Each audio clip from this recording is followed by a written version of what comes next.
Hello everyone, I'm Meteorologist Charlie Ironmonger. Thank you so much for joining me today for your 11 a.m. news and weather update from the First Alert Desk.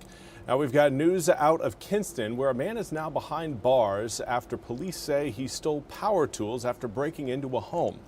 Kinston police say they were called to a report of a break-in at a home on the 600 block of West Lenore Avenue. The victim told police that hand tools, power tools, and an air compressor had been stolen from inside the home. Warrants say the stolen items were valued at $1,000.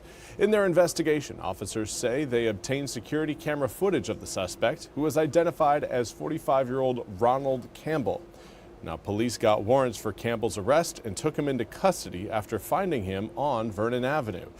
During his arrest, police say they found Campbell with the stolen property.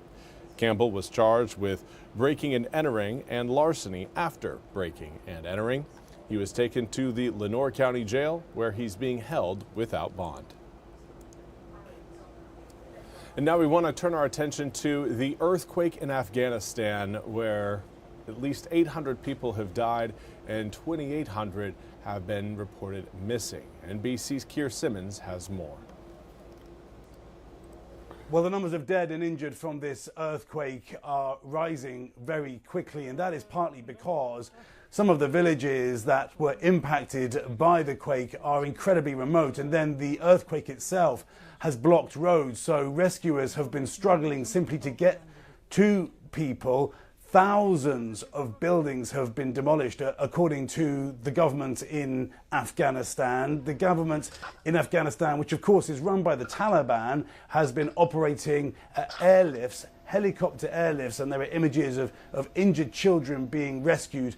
Some of these places can only be reached by helicopter. The Afghan government, the Taliban, calling for international help. The United Arab Emirates already saying it will be sending help. The UN saying it is organizing help. But there will be a question mark because of the US withdrawal from Afghanistan over how much foreign help can get there quickly enough. And then again, Kunar province, where most of the earthquake had the most impact, it is a very isolated part of even Afghanistan, and so just trying to reach people buried under the rubble is going to be incredibly tricky, a very difficult logistical operation. Of course, the time is ticking.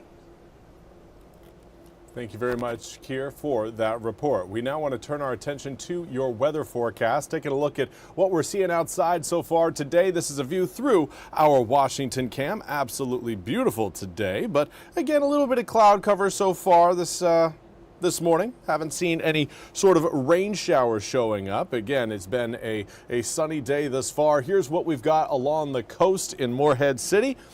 A little bit less cloud cover right now for those of you watching along the Crystal Coast, but again, still very comfortable. And for those of you wondering, how's it looking as far as beach conditions go? Well, we do have, again, some high rip current threats today across some area beaches.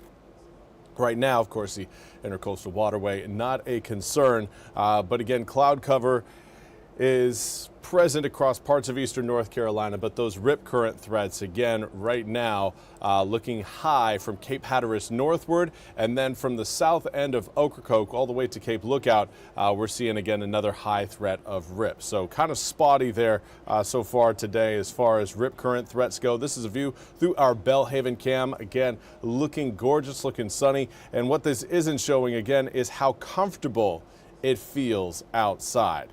It feels quite nice. In fact, here's what it feels like in New Bern. Feels like 75.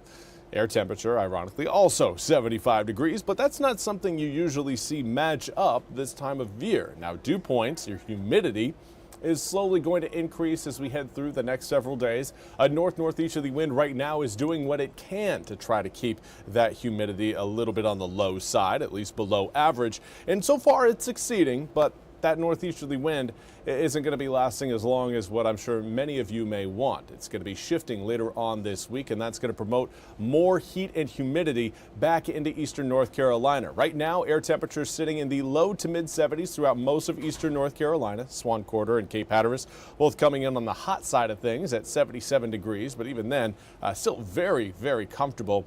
A northeasterly wind should continue to hold at around 7 to 15 miles an hour throughout most of eastern North Carolina today, keeping your humidity in check and below average. I think that's the key here, is keeping it below average. Do want to say hello to Elaine Nichols. Thank you so much for joining me over on Facebook. Hopefully you're having a great day as well. Humidity has risen throughout most of eastern North Carolina over the past 24 hours, but you probably don't notice because that change in humidity has been very slight.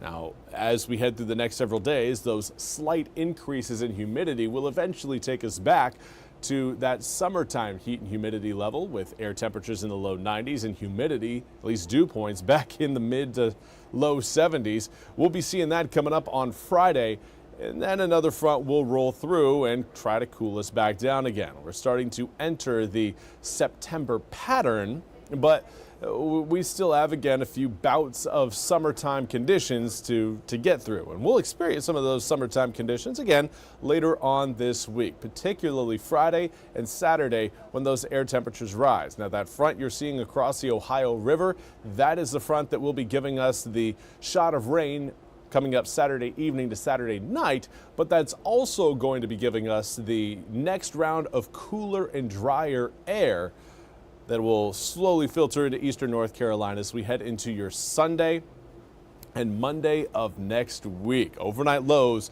dropping from the low 70s Friday night and Saturday night back to the mid 60s for Sunday night and Monday night. Again, highlighting that potential for a falling humidity level, making, again, tail end of the weekend feel far more comfortable than what we're going to see for the first half of the weekend. But even then, it's really not going to be sweltering summertime heat. It's just going to be more humid than what we've been used to over the past month. I do want to say good morning to Gwen Mosley. Thank you so much for again joining me over on Facebook, but that is all the time we have for today's 11 a.m. news and weather update. Now, for those of you again just joining us, we'll be back with more news and weather each hour at the top of the hour right here on the WITN First Alert desk. Until then, again, hopefully you have a wonderful, wonderful Tuesday.